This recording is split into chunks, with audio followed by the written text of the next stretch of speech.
Hello everyone, नमस्ते। My name is Bhavdeep Patidar. आप सभी का स्वागत है नेविगेट इंस्टीट्यूट में।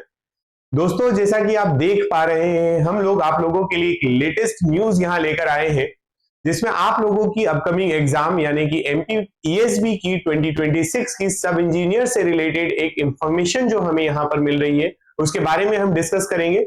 उससे रिलेटेड चीजों पर भी बात करेंगे। थोड़ा सा हम अपना प्लान भी देखेंगे कि हमारा नेक्स्ट प्लान क्या होना चाहिए, हमारा मूव क्या होना चाहिए। जैसा कि आप यहाँ देखेंगे, हम लोग लेटेस्ट अपडेट की बात करने वाले हैं। ये हमें जो लेटेस्ट अपडेट मिली है वो मिली है दैनिक भास्कर के थ्रू, और साथ में एक अपडेट और बताने वाला हूं जो कि हमारे जो है डिपार्टमेंटल वैकेंसीज के बारे में यहाँ पर आप लोगों के लिए होने वाली है। तो आप लोगों को ये वीडियो एंड तक देखना है।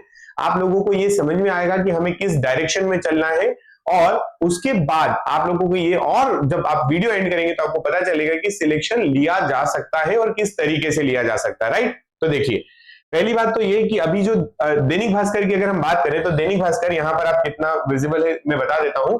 ये भोपाल का न्यूज़पेपर, जिसमें आज 13/02/2026 यानी कि आपका फ्राइडे का न्यूज़पेपर है। इस न्यूज़पेपर में अगर आप ध्यान से देखेंगे तो आपको एक इंफॉर्मेशन यहाँ पर मिल रही है जो कि हमारे एग्जाम से रिलेटेड है। आप देखेंगे यहाँ पर बहुत सी चीजें लिखी है, जैसे पीडब्ल्यूडी की जो आपकी सभी फाइल ऑनलाइन होंगी वगैरह। ये तो एक गवर्नमेंट का वो है कि हम डिजिटल जो है अपना डॉक्यूमेंटेशन वाली बात करते हैं। अगर आप यहाँ पर ध्यान से देखें तो आपको यहाँ पर एक न्यूज मिलती है जिसमें लिखा है 293 नए पद स्वीकृत। 293, आपको अगर ये विजिबल नहीं हो तो मैं बता दूं, यहाँ पर जो लिखा हुआ है ये आपकी दैनिक भास्कर की ही कटिंग है। 293 पद के बारे में बात की जा रही है, और ये जो नए पद स्वीकृत किए गए हैं इनकी अगर आप डिटेलिंग करेंगे, यहाँ देखेंगे तो यहाँ लिखा है लोक निर्माण विभाग में 293 सब इंजीनियर के नए पदों की स्वीकृति मिल चुकी है।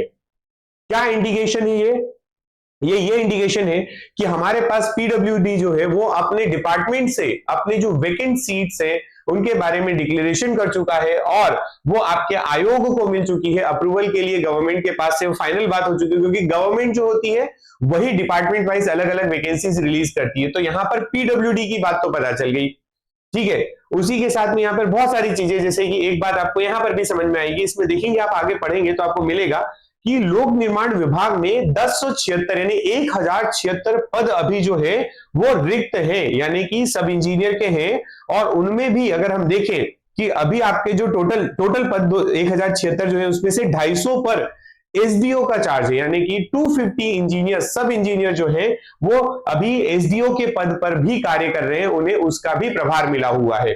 तो हमारे पास बात यह है कि 774 जो है, मतलब टोटल 1076 की जो बात है उसमें से 774 सब इंजीनियर जो है वो विभाग में वर्किंग है सब इंजीनियर की तरह। और बात करें उसके अलावा यहाँ पर जो पोस्ट लिखी है 250 के आसपास जो इंजीनियर है उनके पास एसडीओ का भी पोस्ट अभी है, ठीक है, पद मिला हुआ है उन्हें। ये चीजें अब चाह रहे हैं कि टोटल जो है अभी मध्य प्रदेश में बात करें, अभी विभाग में और ज्यादा जो सब इंजीनियर की आवश्यकता जो है वो कितनी है, तो आप यहां देख पाएंगे ये 1680 विभाग में इंजीनियर की रिक्वायरमेंट और है। और ये जो 1680 सब इंजीनियर की रिक्वायरमेंट है उसमें से हमें जो है यहाँ पर 293 सब इंजीनियर की पोस्ट पर अप्रूवल मिल चुका है, यानी कि ये सीट तो आपकी कंफर्म हो गई है। ये आपका पेपर होने वाला है, और पेपर के साथ पेपर में एक बात इंडिकेशन ये मिलता है कि पेपर होगा। दूसरा ये कि लोक निर्माण विभाग पीडब्ल्यूडी के इतने सब इंजीनियर की पोस्ट, एटलीस्ट ये इनिशियल स्टेज है। आप देख पा रहे होंगे, आप लोगों ने कैलेंडर को देखा, आप लोगों ने जब कैलेंडर देखा तो कैलेंडर में ये पाया कि मैं यहाँ पर बात करने वाला हूं कुछ वैकेंसीज की। उसके पहले मैं आपको कुछ बात बता दूं, जैसे कि जब आप कैलेंडर देखते हैं इनका तो आप पाते हैं कि वहां पर अप्रैल 2026 के सामने अगर आप देखेंगे आपको वहां पर सब इंजीनियर यानी कि आपका उपयंत्री जो ग्रुप 3 की एग्जामिनेशन होती है उसके बारे में देखने को मिलता है। लेकिन अगर आप देखें तो आज हम जो है यहाँ पर फैब में है, वो भी मिड फैब में, ठीक है, लगभग हम लोग आप मिड फैब में है। मिड फैब होते होते भी हमारे पास यहाँ पर अभी तक जो है नोटिफिकेशन का कोई नामो निशान नजर नहीं आ रहा है। यानी कि मैं यहाँ पर एक चीज समझ सकता हूं कि यहां पर जो है एग्जाम को लेकर कुछ तैयारियां और बाकी रह रही है। शायद वो एमपी ईएसबी की रह रही है, शायद वो डिपार्टमेंट वाइज उनको जो है डिक्लेरेशन की कितनी वैकेंसी है आपके पास है, कितनी सीट्स आपको रिक्वायर्ड है, वहां पर कमी रह रही है। तो इसलिए डिले देखने को मिल रहा है। और इस डिले से एक बात और समझ में आती है कि अगर अभी तक नोटिफिकेशन नहीं आया है तो हम ये कह सकते हैं क्या सर कि अब ये जो एग्जाम है वो अप्रैल 2026 में हो पाएगी? हम कहेंगे कि ये थोड़ी सी प्रोबेबिलिटी कम हो जाती है। आपको अभी नोटिफिकेशन आएगा, आपको फॉर्म फिलिंग की डेट दी जाएगी, फिर उसके बाद उसका अरेंजमेंट किया जाएगा क्योंकि पेपर ऑनलाइन होना है, राइट। तो अभी हमारी स्थिति यह है कि शायद हमारा अप्रैल 2026 का ये पेपर जो है समवेयर आपको कहीं ना कहीं थोड़ा सा पोस्टपोन होता हुआ नजर आएगा, ठीक है। इसकी डेट थोड़ी सी आगे बढ़ सकती है। अब डेट आगे बढ़ती है तो स्टूडेंट के मन में आता है कि क्या एग्जाम होगी या नहीं होगी, तो उसका कंफर्मेशन हमें ये पेपर दे देता है कि भाई साहब सब इंजीनियर के 293 पद जो है वो स्वीकृत अगर हो गए हैं। मतलब इंटरनल न्यूज ये है, इंटरनल बातें ये है कि कहीं ना कहीं इस प्रोसेस को चलाया तो जा रहा है अभी, मतलब वैकेंसी आएगी। अब एक विभाग के अंदर आपको कितनी बताई, अगर हम बात करें यहाँ पर हमारा पीडब्ल्यूडी जो है, पीडब्ल्यूडी अकेला 293 पोस्ट के बारे में बात करता है कि इतनी पोस्ट जो है वो वेकेंट है, ठीक है। हम उसके बाद और देखें, एक और डिपार्टमेंट की इंटरनल न्यूज आपको बता दी जाए। एक हमारे पास डिपार्टमेंट होता है आरईएस, ठीक है। आरईएस डिपार्टमेंट की बात करें तो यहां पर भी लगभग 490 से ज्यादा वैकेंसी आपको जो है यहां पर भी वेकेंट नजर आ रही है। तो अगर आप देखेंगे अभी तक जो है आप ये इन दो डेटा पर ही बिलीव करें अगर, तो भी आपका इनका सम जो बनने वाला है वो कितना बनेगा, तो आप कहेंगे कि सर ये जो हमारा है ये 783 तो इन दो डिपार्टमेंट का ही हो गया। इस तरीके से अगर सारे डिपार्टमेंट देख ले तो क्या 1,500-2,000 वैकेंसी आएगी। चलो 2,000 वैकेंसी ना ही सही, मान लिया हमने कि टोटल अगर सारे डिपार्टमेंट जो है अपने यहाँ वैकेंट सीट बताते हैं कि हमारे पास इतनी इतनी सीट्स है और उसमें से 2,000 निकल के आती है पोस्ट।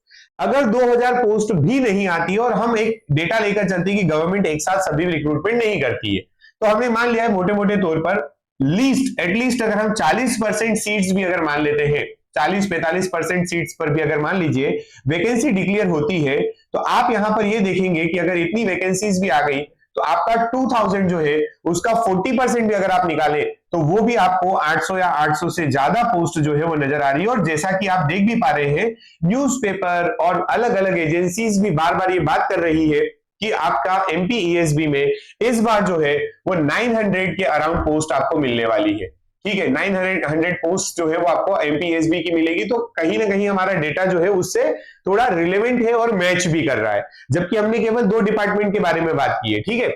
ये आपको न्यूज थोड़ी सी पता चली है और ये पीडब्ल्यूडी की आपकी जो न्यूज है वो तो आप दैनिक भास्कर से भी पता कर सकते हैं। तो आपके पास ये सिनारियो हुआ। थोड़ा सा अगर एग्जाम पोस्टपोन हुआ तो एक अच्छी चीज हमारे लिए ये होगी कि सर ठीक है एग्जाम पोस्टपोन हो लेकिन प्रॉपर जो है वो हमारे पास वैकेंसी जो है वो आ जाना चाहिए।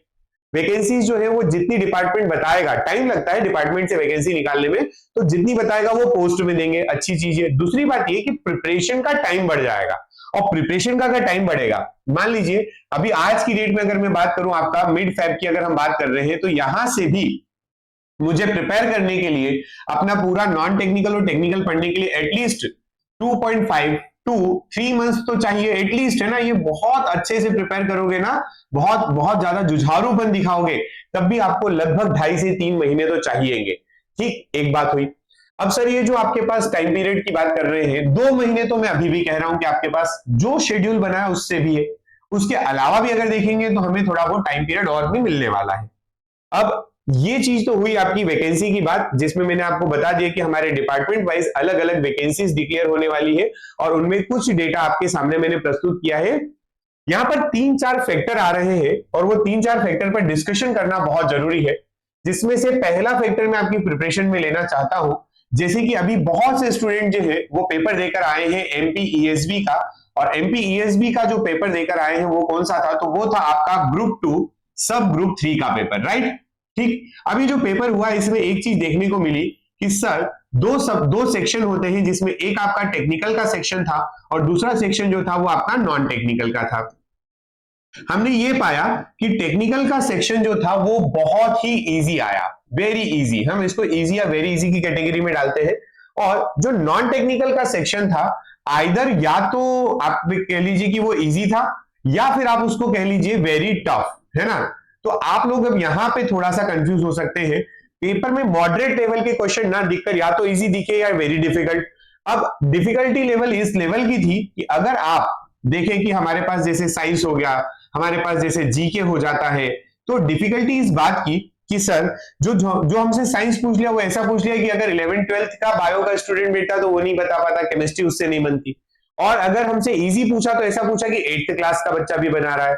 मैथ का क्वेश्चन बिना कॉपी पेन के सॉल्व हो रहे, रीजनिंग बिना पेन उठाए सॉल्व हो रही थी। तो आप ये देखेंगे कि आपको इस सेक्शन में, ये जो नॉन टेक्निकल वाला सेक्शन है, इसमें बहुत अच्छा स्कोर करना होगा। कंप्यूटर के कुछ अच्छे क्वेश्चन देखने को मिले, आपको बायो के और साइंस के अच्छे क्वेश्चन देखने को मिले। बाकी उसके अलावा अगर हम देखें तो पेपर बहुत इजी था।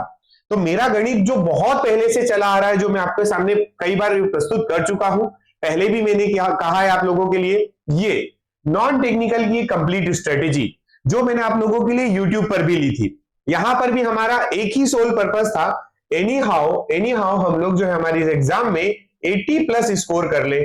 और मैं आज भी इस बात पर जो है स्टिक हूं कि अगर आपने 80+ स्कोर किया है, अगर आपकी एग्जामिनेशन में 200 में से जो 100 नॉन टेक्निकल का पार्ट है उसमें अगर आप 80+ स्कोर कर पाते हैं, इट मींस कि आपने अपना गढ़ जीत लिया है। तो अगेन इस टेक्निकल और नॉन टेक्निकल सेक्शन में देखें तो 80 आपका स्कोर यहां होना चाहिए, 80 या 80+ होना चाहिए। और दूसरा जो ये टेक्निकल वाला सेक्शन है, अगर ये इजी आ जाता है तो आप इसमें 80 to 85 स्कोर करिए, और अगर ये मॉडरेट लेवल का आता है तो एटलीस्ट आपको 75 से 80 तक तो जाना ही पड़ेगा।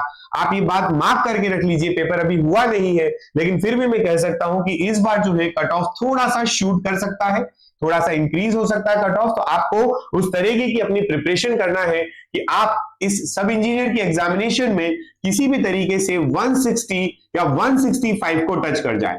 ठीक, अगर आपके मार्क्स 160 या 165 की रेंज में आ जाते हैं, इट मींस कि आप समझ जाइएगा पेपर के बाद ही कि आपका सिलेक्शन तय हो चुका है। ठीक, तो ये हमें एक रेंज है हमारी जिसको हमें टारगेट करना है, राइट। अच्छा सर, ये जो टारगेट होगा ये कैसे होगा? तो इस टारगेट को पूरा करने के लिए नेविगेट इंस्टीट्यूट आपके लिए आपकी सहूलियत के अनुसार, यानी कि जो आपकी डिमांड है, जो आपकी नीड है, उसके अकॉर्डिंग यहां पर काम कर रहा है। जैसे मैं आपको बताऊं पहले, तो यहां से स्टार्ट करते हैं हम लोग, ये नीचे वाले सेक्शन से। आपको नेविगेट प्राइम की एप्लीकेशन पर, नेविगेट प्राइम की एप्लीकेशन आप डाउनलोड कर सकते हैं, हमारे यूट्यूब चैनल को आप देख सकते हैं, आपको सब जगह से मिल जाएगा। एक आपका कोर्स है जिसका नाम है अभियंता batch, which is dedicated to civil engineering, और यहां पर आपको एमपी ईएसबी सब इंजीनियर का एग्जामिनेशन का 2026 का कंप्लीट कोर्स मिलेगा। ठीक है, विद 1 ईयर वैलिडिटी यहां पर कंप्लीट। वहीं पर अगर हम बात करें कि इसका अगर केवल मुझे सर नॉन टेक्निकल चाहिए, और अगर कोई दूसरा डिपार्टमेंट यानी कि दूसरे कोर्स या दूसरे सेक्शन या दूसरे स्ट्रीम का बच्चा है, इलेक्ट्रिकल का है, मैकेनिकल का है, और वो भी अगर प्रिपरेशन करना चाहते हैं तो उनका भी कंप्लीट नॉन टेक्निकल आपको यहां पर इस पार्ट ए के अंदर जो एमपीईएसबी का सब इंजीनियर है इसमें मिल जाएगा। साथ ही साथ आपको अगर केवल टेक्निकल चाहिए तो डेडिकेटेड सिविल इंजीनियरिंग का टेक्निकल का सिलेबस जो है कंप्लीट कोर्स करवाया जा रहा है इस अभियंता बैच में। तो आप लोगों के लिए अलग अलग कोर्सेस यहां हो गए। अब कुछ स्टूडेंट होते हैं कि सर हमारी जो है डिटेल प्रिपरेशन ऑलरेडी हो चुकी है, अब हमें एक रिवीजन मोड भी चाहिए, और एक हमें ना थोड़ा सा हमारा नॉलेज जो है वो ब्रशअप भी करना है, मतलब हर कॉन्सेप्ट को हमें टच भी करना है, हर कॉन्सेप्ट को हमें रीड भी करना है, बट सर टाइम थोड़ा कम है। इन दैट सिनारियो आपको मैं बता दूं कि नेविगेट इंस्टीट्यूट आप लोगों के लिए फास्ट ट्रैक कोर्स लॉन्च कर चुका है, जो कि अभी आप लोगों के लिए रिकॉर्डेड और लाइव आप देखेंगे। ये आपका रिकॉर्डेड और लाइव दोनों सेक्शन में है, आपकी क्लासेस इस पर डेली रन हो रही है, ये आपको लाइव लेक्चर मिलेंगे। और जिन स्टूडेंट ने अभी तक इसको एनरोल नहीं किया है, उनको जो अभी तक के लेक्चर हो चुके हैं वो रिकॉर्डेड फॉर्म में भी मिलेंगे। क्या ये आप बात समझ पाए क्यों हम रिकॉर्डेड कहते हैं? इसका मतलब ये नहीं है कि ये पुराना कोर्स है। रिकॉर्डेड का मीनिंग होता है कि जो क्लासेस ऑलरेडी आज हो चुकी है, कल हो चुकी है, परसों हो चुकी थी, उन क्लासेस की जो आपको क्लासेस जो है वो भी अवेलेबल होंगी, यानी कि आप इनको रिकॉर्ड कर दीजिए और आपकी डेली लाइव क्लासेस तो चल ही रही है। इसमें भी सर हमारे पास एक कंप्लीट कोर्स अवेलेबल है, और इसमें आपके पास एक ओनली टेक्निकल का कोर्स यानी कि आपका पार्ट बी भी अवेलेबल है। आप जिस तरीके से परचेस करना चाहें आप कर सकते हैं। इसके लिए आपको क्या करना होगा, तो आप आपका एंड्रॉइड का जो आपका प्ले स्टोर होता है, प्ले स्टोर पर जा सकते हैं। प्ले स्टोर से आप आपका एप्लीकेशन यानी कि नेविगेट प्राइम एप्लीकेशन है उसको आप डाउनलोड कर लीजिए, वहां से इंस्टॉल कर लीजिए अपने सिस्टम में, फोन में, और आप उसके बाद नेविगेट प्राइम के एप्लीकेशन को ओपन करेंगे। जैसे ही आप वहां देखेंगे तो आपको ये सब इंजीनियर के कोर्सेज जो है हमारे द्वारा जो कोर्स चलाए जा रहे हैं वो मिल जाएंगे, राइट। अगर आप इसके अलावा अगर iOS से लेना चाहते हैं तो वहां से भी आपको ये कोर्स अवेलेबल, मतलब आपको जो एप्लीकेशन मिल जाएगी। अगर आप वेब पर चलाना चाहते हैं वहां पर भी ये एप्लीकेशन या आपको ये कंटेंट अवेलेबल हो जाएगा। अब इसके अलावा और बात करें इसमें क्या चीज ऐसी खास होगी या क्या मिलेगा, तो आपको बता दूं कि हमारे पास इन्हीं कोर्सेज के साथ में अभ्यास बैच भी अवेलेबल है, right.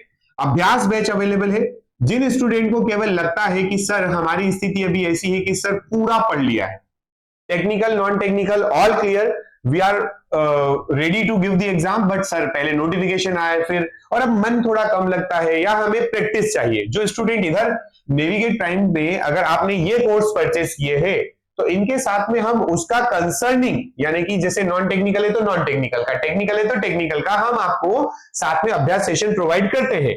But along with this अगर आप कोई बच्चा बोल रहा है कि हमें केवल अभ्यास सेशन चाहिए, तो अभ्यास सेशन से आपका जो बैच है वो भी आपको अवेलेबल हो जाएगा नेविगेट प्राइम की एप्लीकेशन पर ही, ठीक है। यहां पर आपको टेक्निकल का नॉन टेक्निकल का सारा अभ्यास सेशन मिलने वाला है, जिसमें जो टीचर अपना सब्जेक्ट पढ़ाते हैं वही आपका अभ्यास सेशन भी यहाँ पर ले रहे हैं। कंप्लीट अभ्यास सेशन चलते हैं, प्रैक्टिस क्वेश्चंस होते हैं, लाइव क्लासेस होती है, आप लाइव जुड़ सकते हैं, आप रिस्पॉन्स कर सकते हैं, आपकी गलतियां देख सकते हैं, आप हमसे पूछ सकते हैं, क्वेरी ले सकते हैं, राइट। चलिए इसके अलावा अगर बात करें कि सर अब हमारी स्थिति ये है कि हम लोग जो है नॉन टेक्निकल में वीक है या टेक्निकल में वीक है या दोनों में है, तो मेरा सजेशन आप लोगों को रहेगा कि आप इस बैच के साथ जाइए। ये आपको कंप्लीट, अभी अगर मेरे पास 3 मंथ्स भी है तो आप यहां पर देख सकते हैं कि इसमें कंटेंट कितना है और आपके पास टाइम कितना है। अगर मैं यहां से एक गणित लेकर चलता हूं कि मोटे मोटे तौर पर 3 महीने, और अगर मैं जल्दी देखूं कि मेरा एग्जाम अगर जल्दी हो गया तो मेरे पास एटलीस्ट 2 मंथ्स तो है, और वो 2 महीने आप लोगों को यहाँ पर सफिशिएंट होंगे हमारे सिलेबस को कंप्लीट करने में इस फास्ट ट्रैक बैच में, ठीक है। तो ये फास्ट ट्रैक बैच आप लोगों के लिए बनाया गया है कि अगर आपका एग्जामिनेशन के लिए टाइम कम बचा है प्रिपरेशन का तो आप ये भी परचेस कर सकते हैं, ठीक है। तो आप लोगों के लिए जो मेन न्यूज थी वो मैं आपको बता चुका हूं, ये आपकी लेटेस्ट अपडेट है। इसी तरीके की और भी अपडेट अगर आती है कुछ सब इंजीनियर से रिलेटेड या एमपीईएसबी से रिलेटेड या फिर हमारा जो है आपका एमपीपीएससी से रिलेटेड कोई भी इंफॉर्मेशन होगी, तो नेविगेट इंस्टीट्यूट आप लोगों के लिए ऑथेंटिक न्यूज लेकर ही आता है, जहां पर आप लोगों को एक सही गाइडेंस मिल सके, एक सही पाथ मिल सके, सो दैट कि आप लोग अपना जो प्लानिंग है, मतलब आप जो भविष्य के लिए सोच रहे हैं उसको क्लियरली वैसा ही इंप्लीमेंट कर सके। ओके, तो अगली अपडेट और अगले लेक्चर में मिलता हूं मैं आप लोगों को। Thank you so much for this video. Thank you everyone.